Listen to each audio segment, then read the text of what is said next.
बच्चों, कैसे हो आप सब? आई होप सब बढ़िया होंगे। आज हम पढ़ने वाले रेस्पिरेशन के बारे में। I am Kirti, welcome to my channel science with Kirti. We are starting our next topic, that is respiration. हमने ह्यूमन बॉडी सिस्टम के बारे में स्टार्ट किया था। फर्स्टली हमने डाइजेशन देखा, that is available on my channel, you can watch it here. Okay, then हम respiration start करें। रेस्पिरेशन में हम क्या देखते हैं? हमने ये तो देख लिया कि हमने जो फूड खाया था, डाइजेशन हुआ था, उससे हमें ग्लूकोज मिला, हमें प्रोटीन के अमीनो एसिड्स मिल गए, राइट। फैट के जो हमारे फैटी एसिड्स थे या ग्लिसराइड थे, उसमें ब्रेक डाउन हो गया, वो सब एब्जॉर्प्शन हो गया। लेकिन जो ग्लूकोज है वो हमारी बॉडी यूटिलाइज कैसे करती है? सो उसका यूटिलाइजेशन कैसे होता है? With the help of oxygen. और ऑक्सीजन ऑब्वियसली बात है कहाँ से आएगी? रेस्पिरेशन के थ्रू, राइट, या ब्रीदिंग के थ्रू।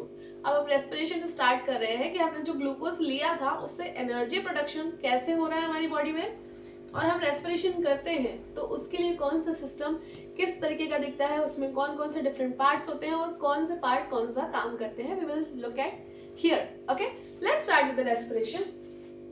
रेस्पिरेशन का मतलब क्या है?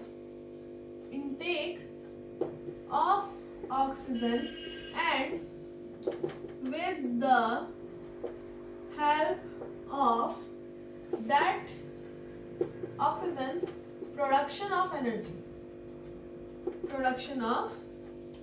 energy from glucose। क्लियर? हम ऑक्सीजन ले रहे हैं, उसकी हेल्प से वो जो ऑक्सीजन हमने ली उससे एनर्जी का प्रोडक्शन हो रहा है ग्लूकोज के ब्रेकडाउन से। सो इसे हम क्या बोल रहे हैं? That is called the respiration. और आपने एक टर्म और सुनी होगी, दैट इज ब्रीदिंग। वो टर्म भी मैं आपको बता देती हूँ। ब्रीदिंग का मतलब क्या होता है? ब्रीदिंग और रेस्पिरेशन में डिफरेंस क्या है? मैंने रेस्पिरेशन में क्या बोला? Intake of oxygen. ब्रीदिंग में भी यही है, इनटेक ऑफ ऑक्सीजन। बट इसमें हमने क्या पढ़ा कि इस ऑक्सीजन की हेल्प से हम एनर्जी प्रोड्यूस कर रहे हैं जब ये ऑक्सीजन ग्लूकोज के साथ रिएक्ट कर रहा है। लेकिन जब आप ब्रीदिंग की बात करते हो उसका मतलब सिर्फ ये है कि intake of oxygen and removal of carbon dioxide. Removal of carbon dioxide इसमें भी होगा, लेकिन मेन डिफरेंस क्या है? यहाँ पर एनर्जी का प्रोडक्शन की भी बात करते हैं हम रेस्पिरेशन में, while when we talk about the breathing we are talking about the intake of oxygen and removal of carbon dioxide. Okay, so that is the difference between respiration and breathing. Okay, इसके बाद हम पढ़ते हैं respiration के types. जब आप respiration की बात करते हो, हमने ये तो बोल दिया कि ऑक्सीजन के प्रेजेंस में हो रहा है, then ma'am how the types of oxygen respiration can be there? So I will tell you. Respiration जो है, हम क्या बात करें? एनर्जी का प्रोडक्शन होना। ये जो हमने इनटेक ऑफ ऑक्सीजन की बात करी और उसके हेल्प से, ये एक्चुअल में क्या है? ये है एरोबिक रेस्पिरेशन। हमने रेस्पिरेशन में मेन डेफिनेशन किसकी देखी? एरोबिक रेस्पिरेशन की। बट आप रेस्पिरेशन की बात करोगे तो मेन क्या है? just the production of energy with the help of glucose by the, or you can say with the help of breakdown of glucose। जब ग्लूकोज का ब्रेकडाउन होता है उससे एनर्जी का प्रोडक्शन हो रहा है, उसी को हम क्या बोल रहे हैं? रेस्पिरेशन बोल रहे हैं। ये रेस्पिरेशन दो तरीके की होती है, एरोबिक एंड एनारोबिक। एरोबिक मतलब हम बात कर रहे हैं ऑक्सीजन की, जो हमने अभी मैंने आपको एक्सप्लेन किया, और एनारोबिक मतलब हम बात कर रहे हैं in absence of oxygen. Okay, there is a presence of oxygen and there is a absence of oxygen. Then you will tell me, just tell me one thing। मैंने आपको बोला कि ग्लूकोज के ब्रेकडाउन से ऑक्सीजन के presence में breakdown हो रहा है और फिर हम रेस्पिरेशन कर रहे हैं, राइट। हमें क्या मिल रही है? एनर्जी मिल रही है। सो ये जो हमने बात करी एरोबिक की बात थी, ठीक है। Then you will tell me like ma'am ऐसा कैसे हो सकता है कि ऑक्सीजन के एब्सेंस में भी हो जाए? जो आपने बताया कि रेस्पिरेशन ऑक्सीजन के प्रेजेंस में होती है, तो ऑक्सीजन के एब्सेंस में भी रेस्पिरेशन होती है, उसे हम एनारोबिक रेस्पिरेशन बोलते हैं। वो मैं आपको बताती हूँ कैसे होता है।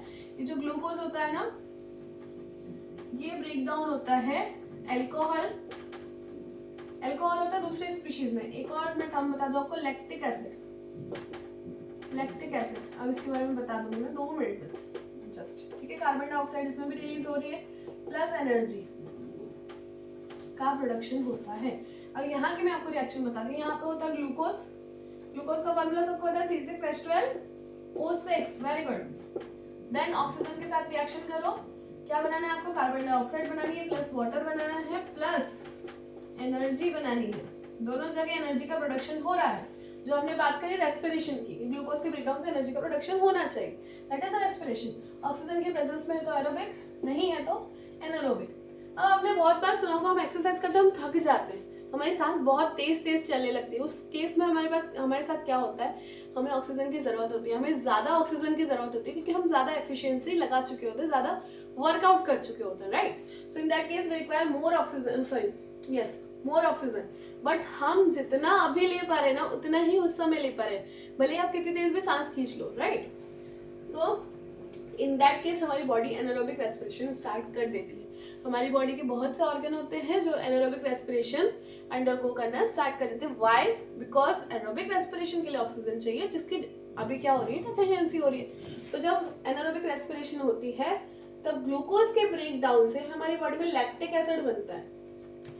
मैंने अल्कोहल भी बताया, मैंने लैक्टिक एसिड भी बताया। अल्कोहल किसमें बनता है? अगर आप दूसरे ऑर्गेनिज्म की बात करो, जैसे ह्यूमन बॉडी के अलावा या ह्यूमन के अलावा आप जितने अलग ऑर्गेनिज्म देखोगे जो एनारोबिक रेस्पिरेशन कर रहे हैं उनकी बॉडी में अल्कोहल का प्रोडक्शन होगा। जैसे आप बात करें ईस्ट की, ईस्ट का नाम सबने सुना होगा, केक बनाने में यूज करते हैं या फिर ब्रेड मेकिंग वगैरह में यूज करते हैं, ठीक है। तो ईस्ट की जब आप बात करते हो तो ईस्ट में क्या होता है, alcohol plus carbon dioxide plus energy का प्रोडक्शन होता है, ठीक है। लेकिन जब आप ह्यूमन बॉडी की बात करोगे तो लैक्टिक एसिड बनता है, ठीक है। तो इसमें जो एनर्जी है उसकी 38 एटीपी बनती है। एटीपी क्या है? एक यूनिट है एनर्जी की, एडोसिन ट्राइफॉस्फेट जिसे आप बोलते हो। फुल फॉर्म याद रखना, एडोसिन ट्राइफॉस्फेट। बहुत बार क्वेश्चन में पूछा जाता है फुल फॉर्म ऑफ एटीपी, ठीक है, बोर्ड एग्जाम्स वगैरह में पूछते हैं। एनर्जी यहाँ पे कितनी बन रही है? 2 एटीपी, 2 ही एटीपी बन रहा है, यहाँ पे 38 बन रहा है, मतलब एरोबिक से ज्यादा अमाउंट ऑफ एनर्जी का प्रोडक्शन होता है, ठीक है। एटीपी क्या है? Adenosine triphosphate, unit of energy in our body, clear. So that is all about the 2 types of respiration. एक में एनर्जी ज्यादा प्रोड्यूस हो रही है, एक में कम हो रही है। एक में लैक्टिक एसिड और अल्कोहल बन रहा है, एक में क्या बन रहा है? कार्बन डाइऑक्साइड और वाटर बन रहा है। एक ऑक्सीजन के प्रेजेंस में है, एक ऑक्सीजन के एब्सेंस में, और दोनों में ही कार्बन डाइऑक्साइड रिलीज हो रही है, दोनों में ही ग्लूकोज का ब्रेकडाउन हो रहा है, ठीक है। कॉमन भी चीजें हैं और डिफरेंस भी है, clear. That is all about the respiration. अब हम देख लेते हैं ह्यूमन रेस्पिरेटरी ऑर्गन के बारे में। तो जब ह्यूमन रेस्पिरेटरी ऑर्गन की आप बात करते हो तो आपने बहुत बार सुना होगा हमारी बॉडी में सबसे मेन रेस्पिरेटरी ऑर्गन कौन सा होता है? ऑब्वियस सी बात है, lungs, right. What is that? That is lungs. ये देखो इस तरीके का आप स्ट्रक्चर बना लिया, सॉरी मैंने थोड़ा सा गड़बड़ कर दी, ऐसा बनाना, ठीक है। फिर ये हमारे हो गए lungs, one lung, there is a second lung, okay. Mainly यहाँ पर जो है ये ट्रैकिया है। What is it? It is trachea. Trachea क्या होता है? इसके सॉरी मैंने एक पार्ट मिस कर दिया। ये जो हमारा ह्यूमन बॉडी ऑर्गन है इस तरीके का दिखेगा। ये नेसल पैसेज यहाँ से स्टार्ट होता है, यहाँ से नेसल पैसेज स्टार्ट होता है, यहाँ पर होता है फेरिंग्स, यहाँ पे फेरिंग्स प्रेजेंट होता है। यहीं पर जो है आपका ये जो फूड वाला है, फूड पाइप, वो भी आता है। यहाँ पर एक वाल्व प्रेजेंट होता है जिसे हम बोलते हैं एपिग्लॉटिस। एपिग्लॉटिस, अब एपिग्लॉटिस क्या होता है? It is a kind of valve. इस वाल्व की वजह से क्या हो रहा है, ये जो विंड पाइप है हमारा, ठीक है, और ये जो हमारा इसोफेगस है, फूड पाइप, वो आपस में मिक्स नहीं हो रहे। वरना क्या होगा, हम खाना खा रहे हैं उसके साथ ऑक्सीजन भी चली जाएगी तो हम प्रॉपर खाना नहीं खाएंगे, हमें ठसका लग जाएगा। आपने देखा होगा बहुत बार लगता है, राइट। सो उस केस में क्या होता है, एपिग्लॉटिस प्रॉपर फंक्शन नहीं करता है, ओके। या फिर आप देखो कभी आप पानी पी रहे हो, आपकी नोज से पानी आ जाए वापस, नहीं होता ना ऐसा। कभी कभी हमें ठसका लग जाता तो हो जाता है, लेकिन जनरली नहीं होता। क्यों नहीं होता? क्योंकि एपिग्लॉटिस है जो सिर्फ ये फूड पाइप को, एपिग्लॉटिस क्लोज कर देता है विंड पाइप और इसोफेगस को आपस में ज्वाइंट होने से। ज्वाइंट है लेकिन एक वाल्व के थ्रू प्रेजेंट है, जैसे गेट जैसा है। अगर वो ओपन होगा तभी जो है वाटर या जो एयर है उसका एक्सचेंज हो पाएगा, वरना नहीं हो पाएगा, ठीक है। तो ये epiglottis is a kind of valve. फिर यहाँ पे फेरिंग्स आता है, यहाँ पे ट्रेकिया होता है जो मैंने यहाँ पे ड्रॉ किया है। ट्रेकिया के बाद सिमिलरली मैंने आपको थोड़ा जूम करके बता दिया ये स्ट्रक्चर, ऐसे ऐसे यहाँ पे क्या हो जाएगा, ये हमारे लंग्स प्रेजेंट होंगे और ये लंग्स का आपको जूम वर्जन यहाँ पर मिल जाएगा, ठीक है।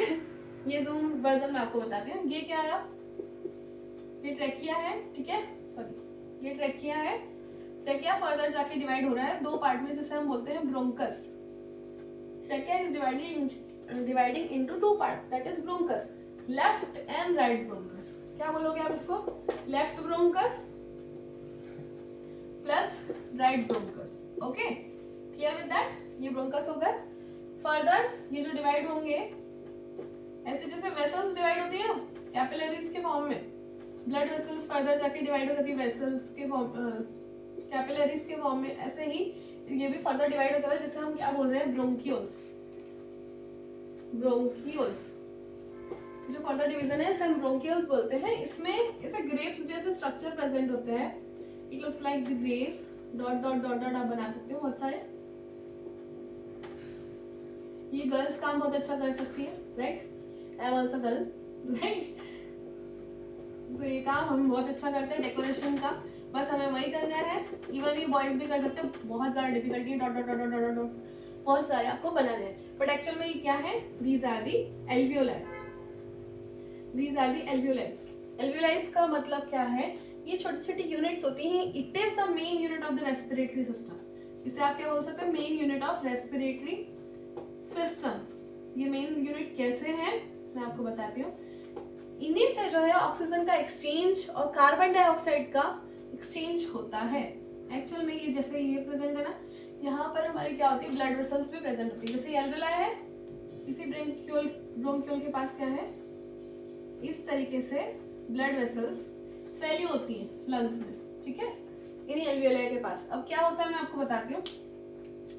ये जो एल्वियोलाई है इससे ऑक्सीजन, जैसे ऑक्सीजन यहाँ से आई ट्रैकिया से ब्रोंकियस तक गई, ब्रोंकस से कहाँ गई, ब्रोंक्यूल्स तक गई, ब्रोंक्यूल्स से एल्वियोलाई में आएगी। एल्वियोलाई के पास क्या प्रेजेंट है, हमारी ब्लड वेसल्स। अब ये जो एल्वियोलाई है यहाँ से ऑक्सीजन कहाँ चली जाएगी, ब्लड वेसल्स में। और जो ये ब्लड वेसल्स CO2 कैरी करके ला रही है डिफरेंट सेल्स है हमारी बॉडी के, वो CO2 इसको दे देगी एल्वियोलाई को, ठीक है। फिर एल्वियोलाई क्या करेगी, वापस से इसको पहुंचाएगी CO2 को ऊपर तक, ट्रैकिया तक, ट्रैकिया के बाद फेरिंग्स तक आएगा, फेरिंग्स से हमारे नेसल पैसेज तक आएगा, और नेसल पैसेज से हमारा जो है नोज से बाहर हो जाएगा। नेसल पैसेज मतलब इसकी बात करेंगे, नेसल पैसेज है, ठीक है, नेसल पैसेज है। और यहाँ तक आके कार्बन डाइऑक्साइड हमारी नोज से बाहर हो जाएगी, ठीक है। हमने सांस ली, हम प्रॉपरली ऑक्सीजन नहीं ले रहे, it is a mixture of different gases. हमारी बॉडी प्रॉपर ऑक्सीजन नहीं ले सकती, ठीक है। We require different mixture of gases, ठीक है। उसमें से क्या होता है, ऑक्सीजन एब्जॉर्ब हो जाती है। इस तरीके से मैंने आपको स्ट्रक्चर बता दिया। ब्रोंकस से बाद ब्रोंकियल, ब्रोंकियल से एल्वियोलाई, एल्वियोलाई के पास ब्लड वेसल्स है जहाँ पर ऑक्सीजन और कार्बन डाइऑक्साइड का एक्सचेंज होता है।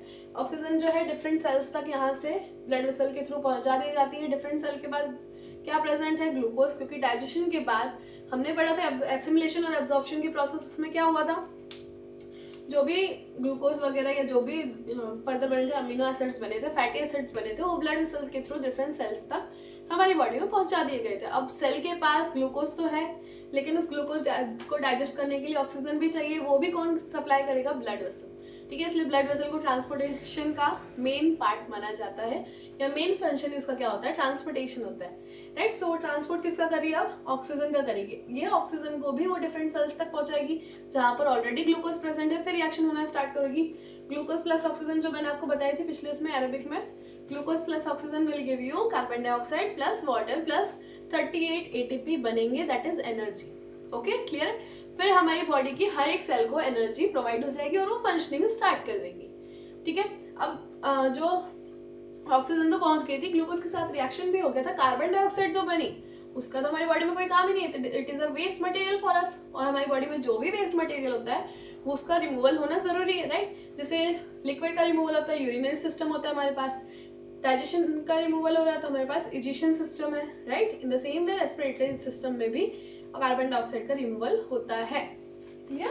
सो कार्बन डाइऑक्साइड ही ब्लड वेसल्स को जो सेल्स ने दे दी थी, ये कार्बन डाइऑक्साइड एल्वियोलाई को मिल जाएगी, एल्वियोलाई उसको फर्दर कहाँ पहुंचा देगी, वही नोज तक, और नोज से हमारी बॉडी से बाहर हो जाएगी। जैसे हमने लिया ऑक्सीजन, हम कार्बन डाइऑक्साइड भी छोड़ रहे हैं क्योंकि वो हमारी सेल्स ने दे दी है वापस, जो हमें रिलीज करनी पड़ेगी। It is a waste material for us, clear. So I hope you are clear with the aerobic and anaerobic respiration, difference between the respiration and breathing, respiratory human respiratory system में कौन कौन से organ involve होते हैं, main respiratory unit क्या होती है, ATP क्या होता है, वो मैंने आपको सब explain कर दिया है।